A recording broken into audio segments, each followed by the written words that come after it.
ভারত কি পুরো দুনিয়াকে লিড করতে পারে, বিশ্ব গুরু হতে পারে? এক বছরের জন্য ভারত G20 মানে সব থেকে পাওয়ারফুল 20টি দেশ মিলে তৈরি গ্রুপ অফ 20 এর প্রেসিডেন্ট। আর পুরো দুনিয়া ভারতের দিকে আশা নিয়ে তাকিয়ে আছে।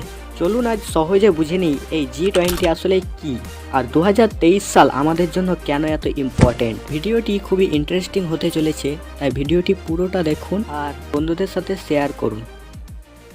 সবার আগে বুঝে নিই এই G20 আসলে কি। G20 অর্থাৎ গ্রুপ অফ 20।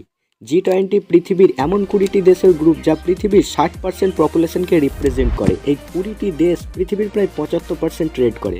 দুনিয়ার 85% জিডিপি এই 20টি দেশের কাছেই রয়েছে।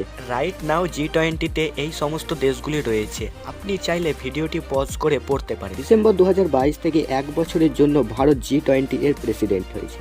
এই প্রেসিডেন্সি মেম্বারদের মধ্যে প্রতি বছর রোটেট হয়। G20 এর এজেন্ডা চালানোর ক্ষমতা 3 দেশের কাছে থাকে।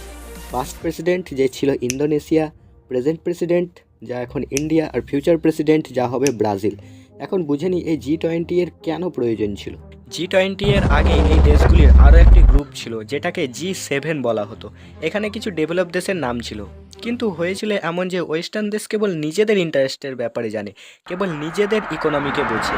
আর এই গ্লোবালাইজ দুনিয়াতে কোনো এক কোণের ঘটনা অন্য কোণেও এফেক্ট ফেলে। উদাহরণ হিসেবে 2008-এর ফাইন্যান্সিয়াল ক্রাইসিসকে বুঝে নেওয়া যাক। এই ক্রাইসিস হয়েছিল তো আমেরিকাতে, কিন্তু এর এফেক্ট পুরো দুনিয়াতে হয়।